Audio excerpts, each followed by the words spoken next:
More than 1.5 million people are unemployed in Greece today. We have the highest unemployment rate in the world. Under the pressure of the economic crisis over the last 3 years, the expenditure in education has been cut by 45%.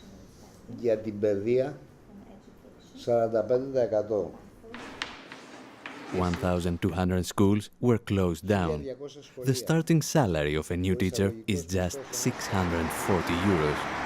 1 out of 2 of the employees of the most historical, largest universities here in Greece will be laid off. We are on strike for 9 weeks, and I work as an administrative staff. All the governments, they try to make us believe that we are privileged because we have a work. We're not privileged. We're just simple people, and we want to keep our jobs. What they are actually trying to do is give away the most profitable areas to the companies.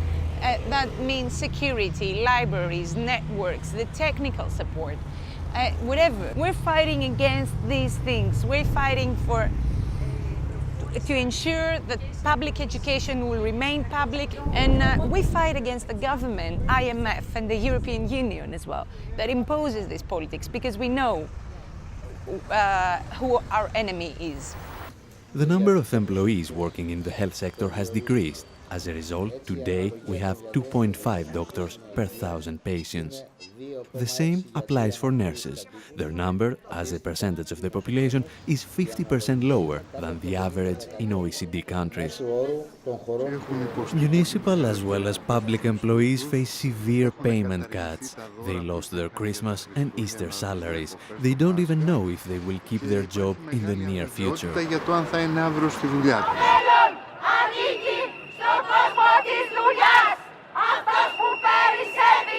I think that what is happening in the Southern Europe, but mainly in Greece, is the strongest attack that capitalism and neoliberalism is imposing on public services, on workers' rights and on trade union rights.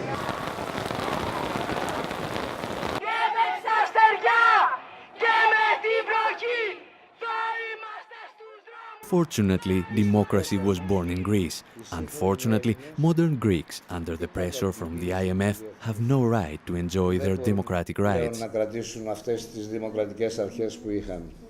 Most of the bills are passed by the government without a single vote in the parliament. The Troika keeps up the pressure on Greek government for massive layoffs. It's unacceptable for a democratically elected government to tolerate this. The government decided to shut down ERT. Under the current legislation and a joint ministerial decision, broadcasting at ERT will be terminated once today's programme is complete at the end of the day. When we first began this fight, none of us anticipated it would last this long, 5 months, nor could we have anticipated this extent of public support.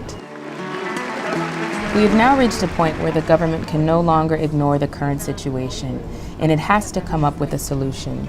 Today, after 4 o'clock in the morning, police forces approached the headquarters of ERT, the public broadcaster, and demanded the evacuation of the building.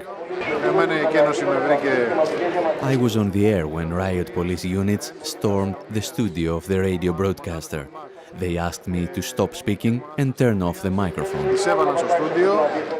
This is the final attempt of the government to censor the public broadcaster and shut it down. This time they used police violence. But we have proven to them that we die hard. We remain here to continue our struggle. Our colleagues in Thessaloniki and other parts of Greece are still broadcasting, and we are sending teams of journalists and technicians to support them.